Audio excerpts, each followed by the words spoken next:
I'm Jeff Asher, and this is the Jeff-alytics podcast.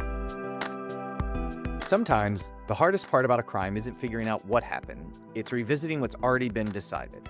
Once a case is closed and a conclusion settles in, changing that can be just as difficult as investigating it was in the first place.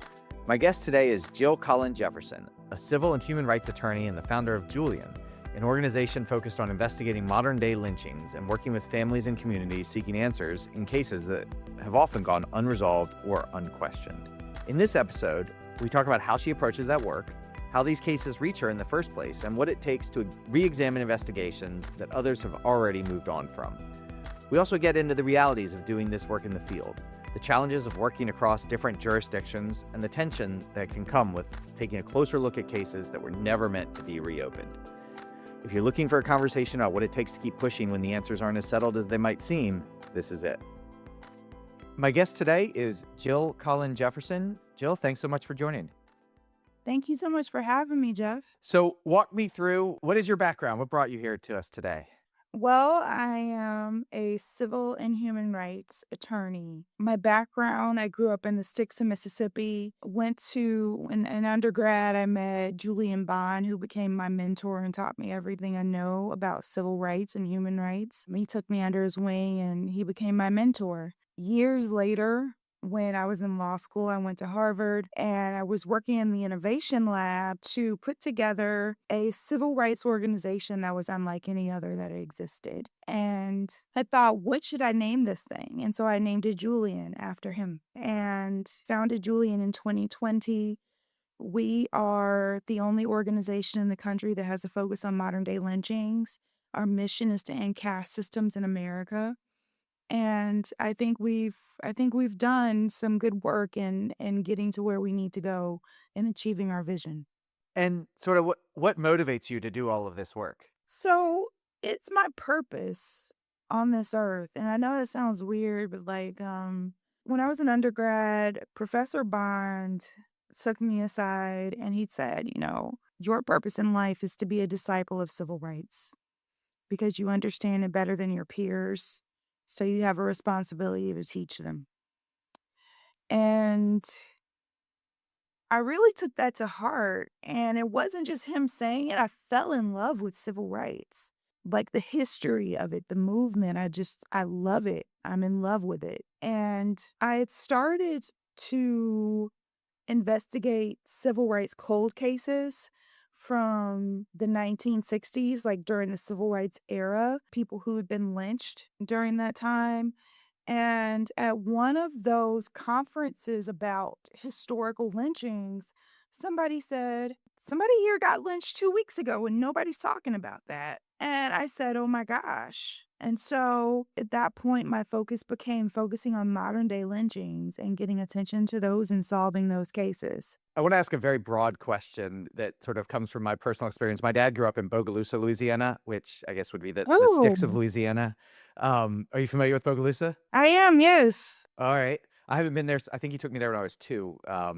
Was the most recent I've been there, and I know it's changed a lot since then. But he would tell me stories of my grandfather and my great uncle, as one of 6 Jewish families in town. They were targeted by the Klan, and he would tell me stories about them staying up, sleeping by the door with a rifle and just ready for anything that might happen from the Klan. And my very broad question is, having been involved in this work, how do you think through communicating all of this struggle, everything that happened in the during the civil rights movement to a generation that maybe doesn't have those firsthand stories to live by?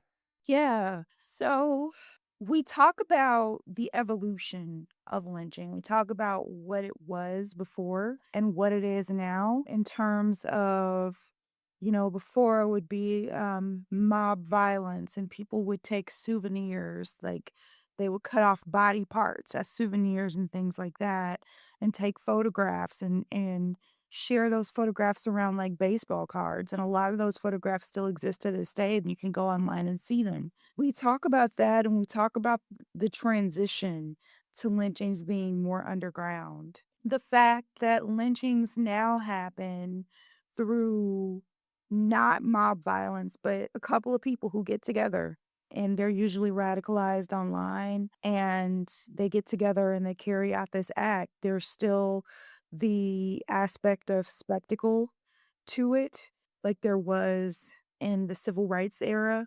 But now lynchings, they're carried out by small groups. So they're also in some instances carried out by police. I would call what happened to George Floyd a lynching. How would you sort of define, do you have a definition of lynching in the modern sense, or is that something that just sort of you look at a case and you can kind of feel it? Yeah, a lynching is an extrajudicial killing. A modern day lynching, to be clear, is a discriminatory killing committed in the late 20th or early 21st century by more than one person, carried out for an alleged offense with or without a legal trial or due process. And our definition of lynching expands the definition to include cases that are like LGBTQ plus and indigenous women and things like that haven't historically been included in the definition of lynching. So what is your sort of investigative process when you're looking at a case? Are these the type of things that someone brings potential cases to you? Do you have research that looks into these things and finds them first? Is there a like first thing that comes to mind that makes you want to investigate a certain case further? The first thing that comes to mind is always, is it a lynching or was it a suicide or something else? And figuring that piece out. These cases come to us in different ways. Sometimes people call us and ask us to get on the case. In one case, a police officer came to my mother's house and asked me to look into the case. In other cases, family members will contact us, and in some instances, we find the case on our own and we contact them and see if they would like assistance. And so the investigative process, it really looks like after we get the case, the first step is to talk to family and friends. A lot of times, family and friends have gotten leads or have ideas of maybe what happened to someone that's really helpful to kickstart an investigation. The next step is to get all the paper you can possibly get, if there are court documents, if there are police documents, to get all the paper and examine it. And then after that, it's a matter of following the individual leads and seeing where they take you, making sure that you don't miss any gaps, making sure that you fill the gaps that the police may have missed and things like that. And how does the investigative process work from there? Once we have basically figured out what happened, we then take our information to authorities, whether it be the FBI or the State Bureau of Investigation, or local authorities. Usually, local authorities are not willing to do anything because they're the ones who botched it in the first place, and they don't want. They're more concerned about their image than they are about justice. Is what I found. And so, by any means, we take these facts and everything that we learn to them, and we give them all the evidence, and when that we urge them to take action to charge the people criminally with murder and with lynching. And so in these instances, we've gotten some cases reopened, but the local DAs and the local police have been in the way of actually getting new charges filed.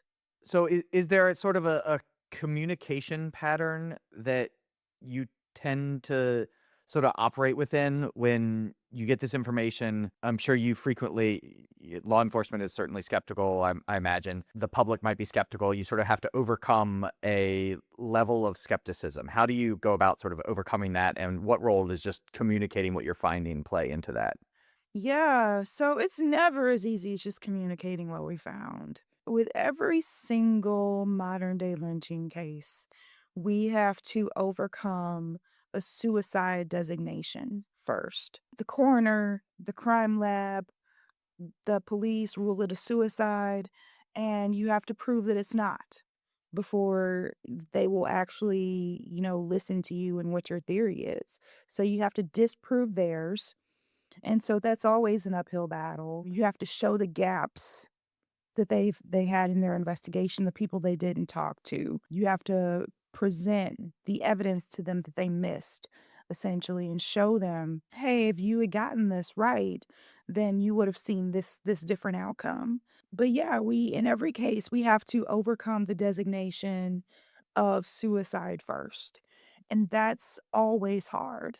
If it's under the jurisdiction of the FBI and you have a good president and administration in, then they can be very helpful in getting things moved and getting states to give traction to things, to investigations.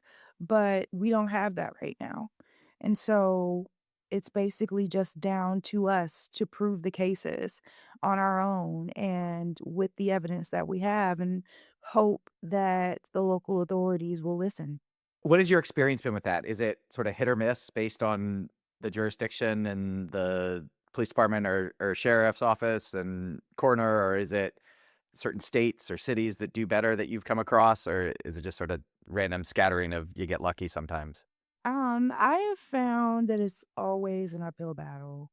I have not come across a situation where it just happened, like, in terms of, like, routine. It's always been having to, like I said, disprove and then prove, and when you're talking to these DAs, the thing you have to realize is that they work with these police every day, and their motivation a lot of times is to protect the people they work with, to protect the police, not really to get justice in the case. And so I found in pretty much every instance that we have to go head to head with the DAs in order to get them to seek justice on behalf of these families. Can you walk me through any like success stories in terms of your work and taking a case and overcoming all of those hurdles and reaching a conclusion where at least sort of the truth of the case is at least acknowledged? The Willie Andrew Jones Jr. case is one that I reference often in terms of a victory, even though the DA hasn't completely come around yet. We have gotten the case reopened by the Mississippi Bureau of Investigation. To just set the facts of that case, Willie was a 21-year-old black man who was found hanging from a tree in his white girlfriend's front yard in 2018. Authorities ruled it a suicide. Within 40 minutes of Willie's mother being on the scene, they told her it was a suicide. They had not interviewed any witnesses. They had not canvassed the crime scene. They had not roped off the crime scene. They basically had not investigated at all. Yet they came up with this determination. When we came in, we found a ton of gaps. We found witnesses that they had not spoken with, people who heard Willie fighting for his life. We put all of that evidence forward to the DA, and the DA still didn't budge. We got help from the FBI and the state US Attorney's office to put pressure on the local DA and the Mississippi Bureau of Investigation. And so the Mississippi Bureau of Investigation reopened the case and put pressure on the DA and got the DA to say, if I am willing to prosecute this if the evidence is there. But of course the evidence has been there all along. And so we've gotten the case reopened, but we still haven't gotten a favorable ruling. And it's been what, 8 years for that case? Yes, it takes a lot of time. The investigation itself doesn't have to take that long, but usually, when you're dealing with getting other authorities to move or to change their minds on something, they dig their heels in. It is hard to get things reversed. Sort of on the opposite end, has there been cases where you felt, like, at least initially, that there was strong evidence to support your work, to support an investigation, and then the evidence just sort of didn't pan out, and despite initial suspicions, and sort of how do you handle situations like that? There have been situations where we thought potentially it was a lynching, and then through investigation, we found that it was a suicide instead.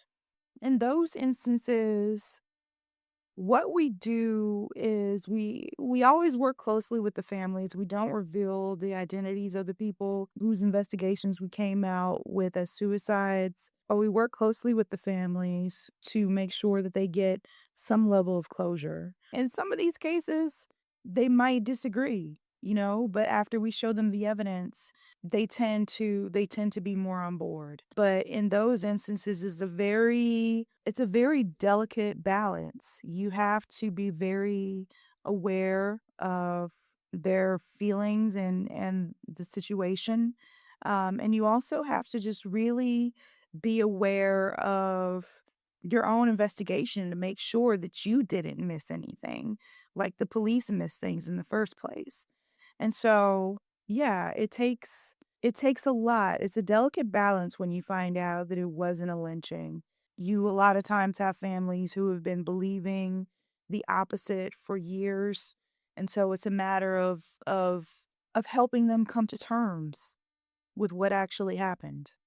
Have there been any cases where you were sort of, I mean, you're probably uncomfortable with many of the findings, but sort of uncomfortable or unexpected conclusions that sort of complicate everything for you and have been sort of difficult to wrap your head around?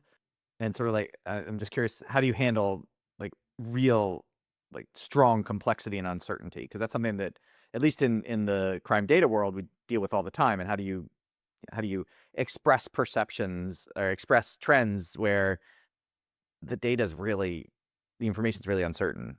In terms of how we investigate until we are certain about something. We feel like there's more to find. If we're uncertain that there are more people to talk to, more perspectives that we haven't gotten that we need to get. Right now, in one of our open investigations, there is uncertainty about what the cause of death was.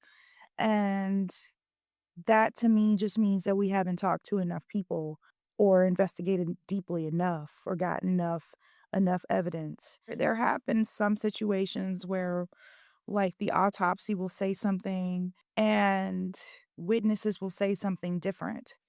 And that situation is one where you have to really figure out what happened because obviously the independent autopsy especially is going to be clear about what happened, maybe not the first one by the state. But in those instances, you really just keep digging deeper and you talk to additional pathologists to get their perspective and you go back over your notes. In terms of like these investigations, I haven't gotten to one yet where I couldn't find for certain what happened to someone, whether it was a suicide, whether it was an accident, or whether it was a lynching.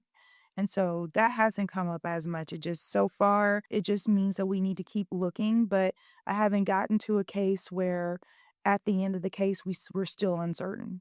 Do you have any idea how law enforcement perceives you? Are there just sort of law enforcement and criminal justice system actors, I guess? Are there DAs and sheriffs and police officers that sort of respect your approach but don't necessarily agree with the findings?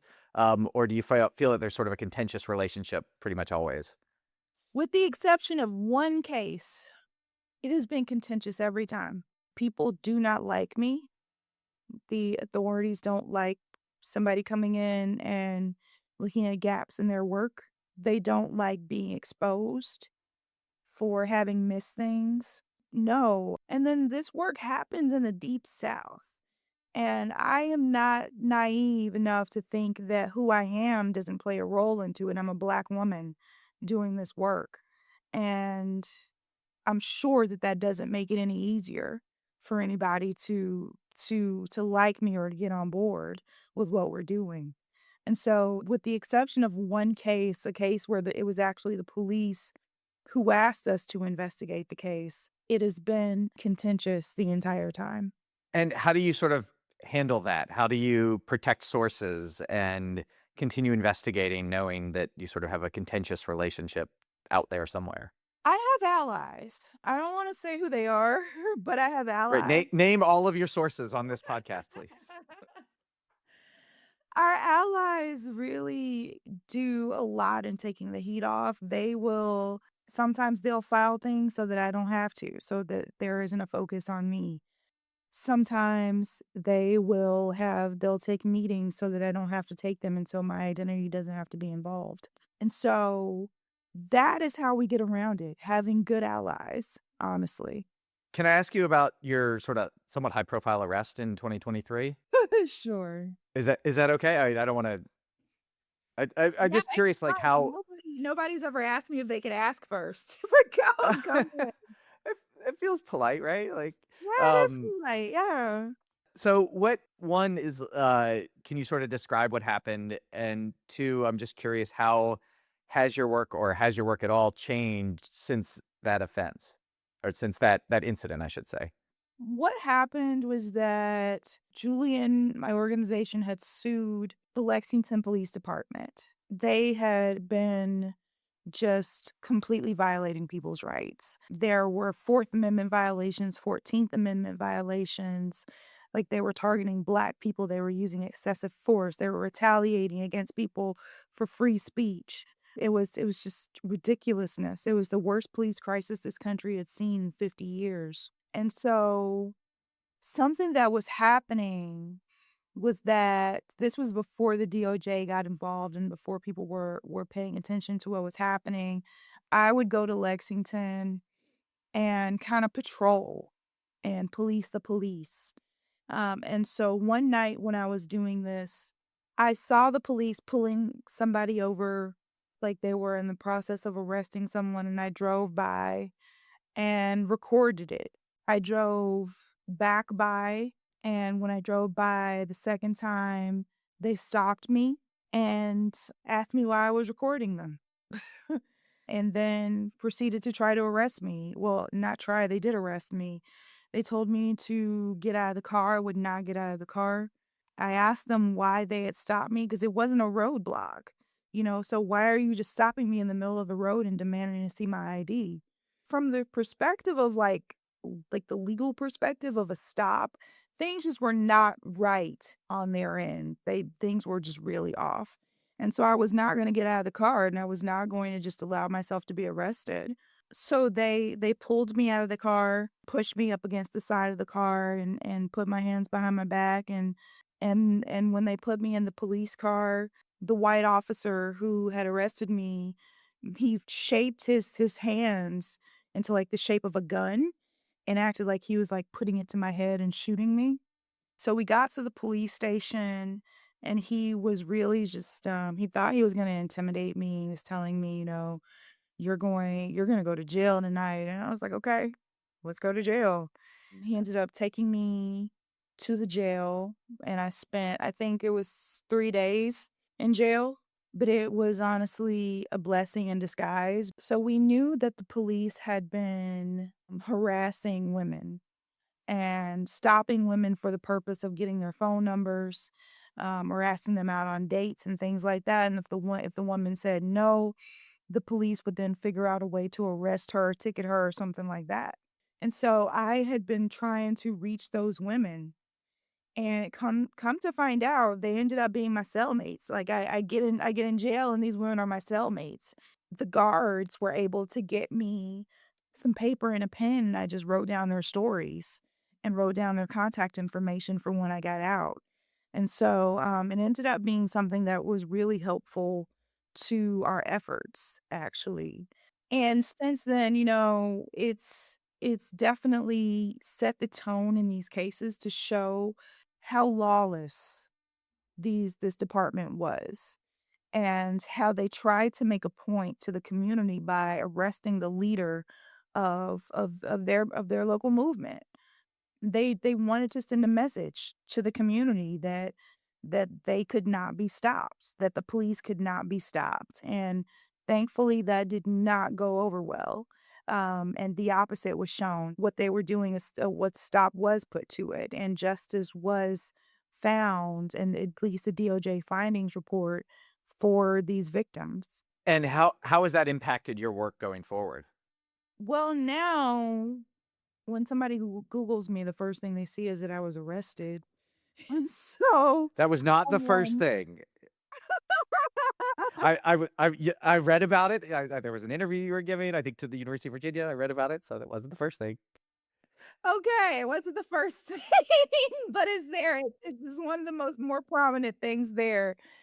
I think it's, thank you to you for continuing to read, but a lot of people don't keep reading. It's like, "Oh, she's been arrested?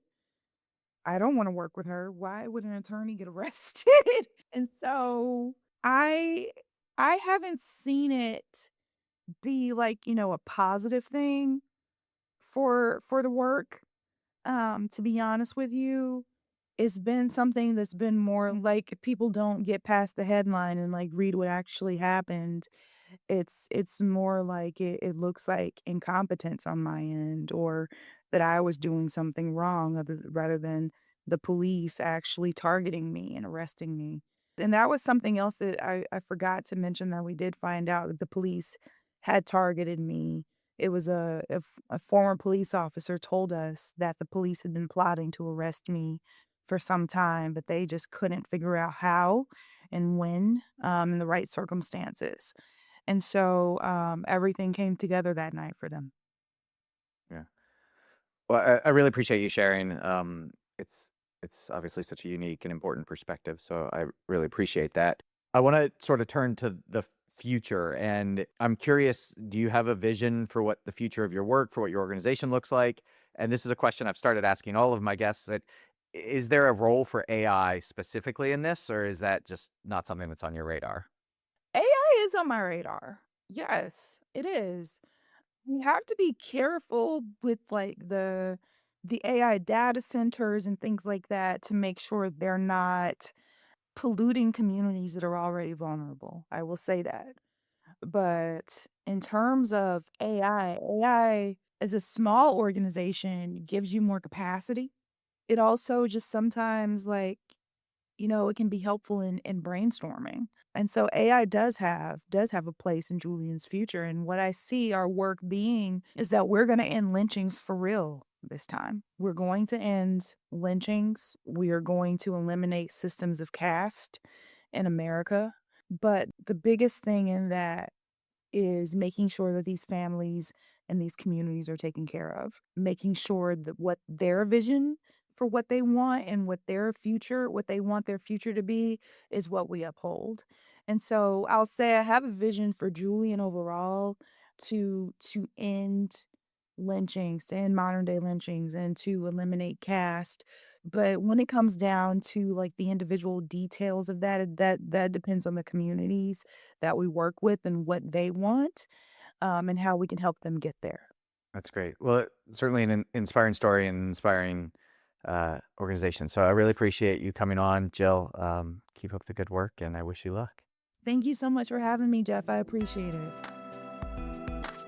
Thanks for listening to the Jeff-alytics podcast. Be sure to subscribe, and to learn more, head on over to ahdatalytics.com for more information and previous episodes. If you like what you heard, please leave a glowing review, which will help others to discover the show. Until next time, I'm Jeff Asher.